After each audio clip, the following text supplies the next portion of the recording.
Kryetari i Agjencionit për Ushqim dhe Veterinari, Oliver Milanov, në emisionin Biznes 21 tha se ka shumë ushqime të pasigurta në Maqedoni dhe se nga korriku i vitit të kaluar deri më tani janë asgjësuar 300 tonelata. Sipas tij, inspektorët janë ballafaquar me gjendje shqetësuese në lidhje me atë se sa dhe çfarë ushqime ofrojnë shitësit. Кондитерски производи, млечни производи, сувоместнати производи, преработена храна от месо, термички или по употреба.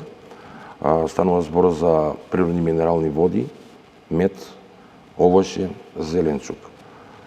Највеќе неусогласености во однос на каква храна конзумираат граѓаните е нерегистрирани оператори со храна. Megjithatë, nëse qytetarët helmohen me ushqim të pasigurt, Milanov thotë se agjencia nuk është përgjegjëse. Sipas tij, e njëjta ka për obligim të bëjë kontrolle, por përgjegjësi do të kërkohet vetëm nga shitësi. Shton se asku në botë nuk ka ushqim që është i sigurt për 100%. Контролата за безбедноста на храната и каква храна конзумираме на Агенцията на храна. Значи, вие ќе превземете одговорност доколку се случи, пример, масовно труење во некој ресторан или оператор со храна? Ние не презимаме одговорност. Одговорност се презима операторот. А ние вршиме контролата за безбедноста на храната.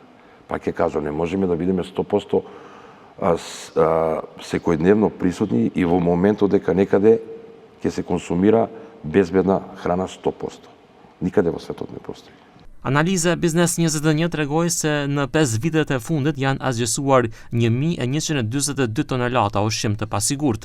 Së shpejti, në tryezat e qytetarëve do mund të gjendet edhe ushqim nga insekte siç është mielli, nga krimba të vegjël dhe karkaleca. Agjencia për Ushqim dhe Veterinari ka regjistruar 4 lloje që janë në listën europiane, por tani nuk janë të importuara në vend.